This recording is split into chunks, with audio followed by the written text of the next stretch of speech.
Hello and welcome to a new episode on What Does This Data Say? I am Ajay Prakash. Today I am going to talk about Rahul Gandhi, his two steps forward, one step backward. Congress thinks it can win the Bihar battle without a general on the ground. Every once in a while, Indian politics throws up a familiar pattern: moments of hope followed by silence, energy followed by absence. And this time, that pattern has a name: Rahul Gandhi.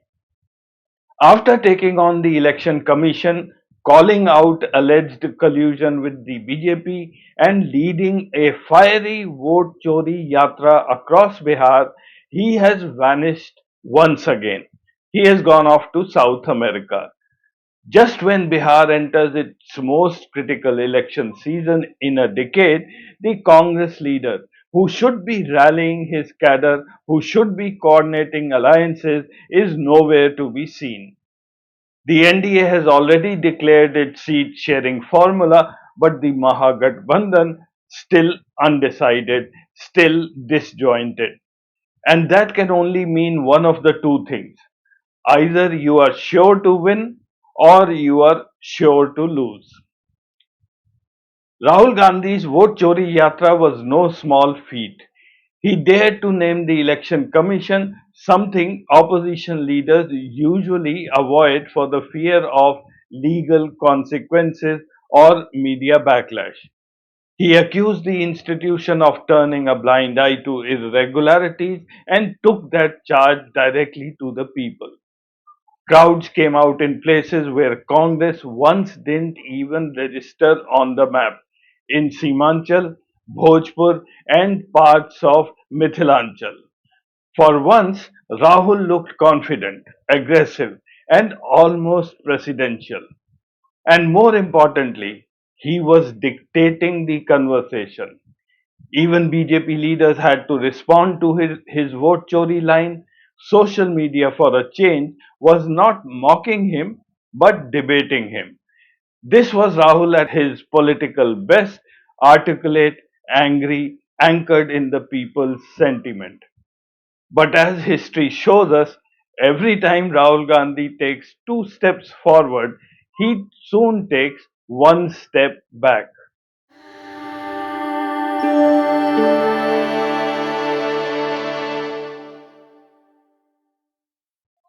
Then came the silence. No follow up rallies, no coordination meetings, not even a visible strategy to convert that momentum into seats. While the NDA was already finalizing candidates and aligning caste arithmetic, Rahul Gandhi was photographed at an airport en route to South America. The optics couldn't have been worse, because politics, especially in India, is about presence, not press statements. Nitish Kumar, the JDU, the BJP, LJP, all of them are out in the field meeting booth workers and sealing alliances. Meanwhile, Congress's central figure is missing, and its state unit is waiting for instructions that never arrive. It's not the first time either. After the Bharat Jodo Yatra, he went silent for months. After 2024 Lok Sabha loss, no visible roadmap emerged. Now, just as Bihar's political tide starts to turn, the captain is off the ship again. Rahul Gandhi's absence wouldn't have been as damaging if the Congress had a second line of leadership ready. But here's where the crisis deepens. Mallikarjun Kharge, the party president, is reportedly unwell. No visible number two, no war room, no strategy team in action. The Congress Working Committee, which should have been burning the midnight oil to finalize seat allotments with the RJD and the left partners, is instead caught in paralysis. Meetings are postponed, decisions are delayed, and local leaders are left guessing whether they'll even get to contest. In contrast, the BJP already declared its seat division with Nitish's JDU clean, clinical, and confident. Every delay by the Mahagathbandhan signals confusion, and confusion is the oxygen of defeat. The Congress once had organizational muscle, district units that worked like clockwork. Today, that machinery has rusted. Even the youth cadres who responded to the Vote Chori Yatra are frustrated. They have no clarity, no coordination, no campaign plan. And this time, Bihar is not a simple BJP versus Mahagathbandhan contest. Enter Prashant Kishor, the political strategist turned activist who once shaped Narendra Modi's campaign, later Nitish Kumar, and then Mamata Banerjee's. Now he's on his own mission, Jan Suraaj. In over 15,000 villages across Bihar, Prashant Kishor's team has been working quietly, building local networks, promising a clean alternative to both alliances. While he may not win many seats, even a 5 to 7% vote share could tilt dozens of constituencies, especially in regions where RJD Congress traditionally held sway. The Mahagathbandhan's real danger isn't the BJP's strength, it's vote erosion from within. Young voters, disillusioned by corruption, unemployment, and caste based politics, may drift toward Jan Swaraj. And every vote Prashant Kishore takes away from the Mahagathbandhan indirectly strengthens the NDA.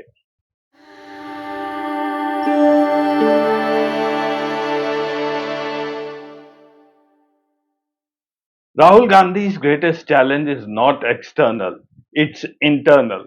The Congress today suffers from three chronic problems.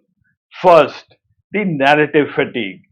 Rahul's ideas, secularism, constitutionalism, economic justice, all these sound noble but abstract.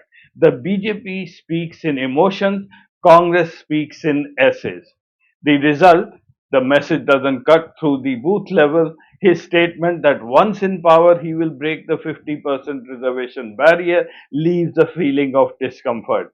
He seems to be alienated on this within the Congress, as no party leader has so far echoed the same feelings openly in public, not even Mallikarjun Kharge, the Congress president. Second is structural collapse. In Bihar, Congress's organization is skeletal. Once the backbone of the state, now it survives through alliance scrums. Many district committees have not held meeting in years. The local MLAs, instead of fighting on issues, are busy lobbying for tickets. When Rahul speaks of a people's movement, his own party can't mobilize even ward workers without RJD support.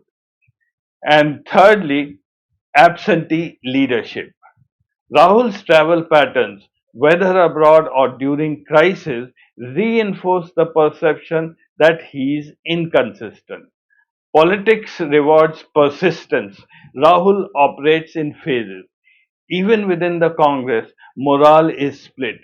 Some believe his vote chori stance was finally bold politics. Others say it alienated the election commission and middle ground voters. But both camps agree on one thing: a leader must be visible when the battle begins. When Kharge is sick, when local alliances are shaky, and when candidates are yet to be finalized, Rahul's absence isn't just bad optics, it's political negligence. The RJD Congress left alliance is visibly rudderless. While Tejasvi Yadav is trying to project confidence, sources from within say even he is frustrated by the Congress's indecision. The NDA has announced its seat sharing a few days ago. BJP, JDU, LJP, and HAM all locked in. The Mahagathbandhan, meanwhile, is still consulting. Candidates can't campaign without clarity. Funds can't move. Posters can't be printed. And by the time decisions are made, half the campaign period is gone. In Bihar, where elections are fought booth by booth, delay equals disaster. The irony, Rahul Gandhi often speaks of reform from within, but his own party refuses to reform even the basics: discipline, delegation, and decision making. Let's have a relook at Prashant Kishor's Jan Suraaj angle in Bihar.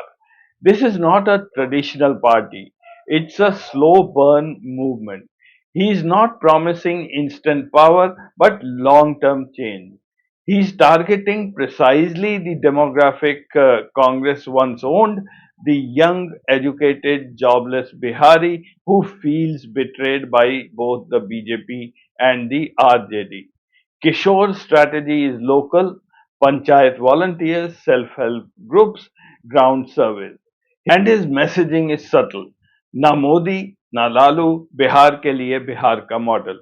And those of you who have been following his Bihar revival plan through his many interviews that he has been giving in almost all national news channels and all major social media channels, he appears to be talking a great deal of sense. I, for one, appreciate his deep knowledge of the numbers he quotes and his understanding of the problems and issues. The only leader who would be close to him in understanding Bihar would be the late Karpuri Thakur. Even if he wins only a few seats, he changes the battlefield because every third front vote is split in the anti BJP space, the same mistake the opposition keeps repeating since 2014. In 2015, Nitish and Lalu reunited and defeated BJP. In 2020, a divided opposition lost by less than 2% vote share in dozens of seats. And now, with Jan Suraj in the mix, the Mahagathbandhan risks a repeat of history.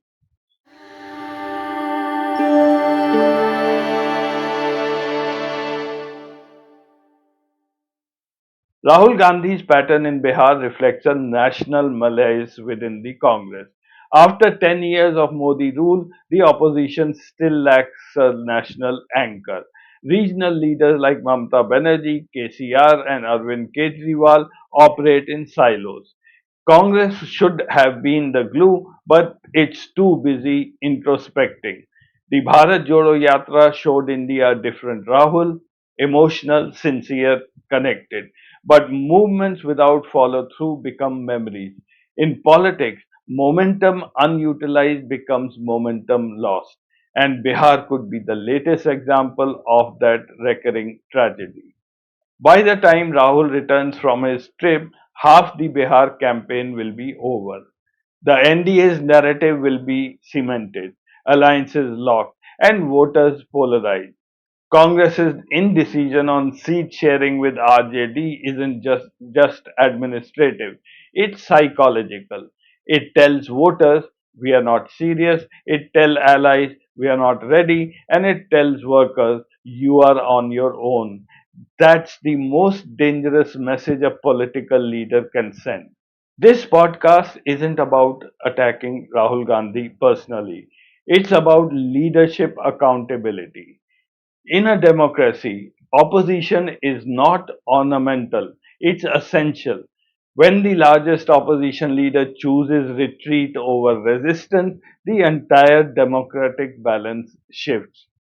Rahul Gandhi's critics say he's indecisive, his supporters say he's idealistic. Maybe both are true. But history doesn't remember intention, it remembers outcomes. If Bihar slips again, the Congress will lose not just seats but relevance. In Bihar, the stage is set.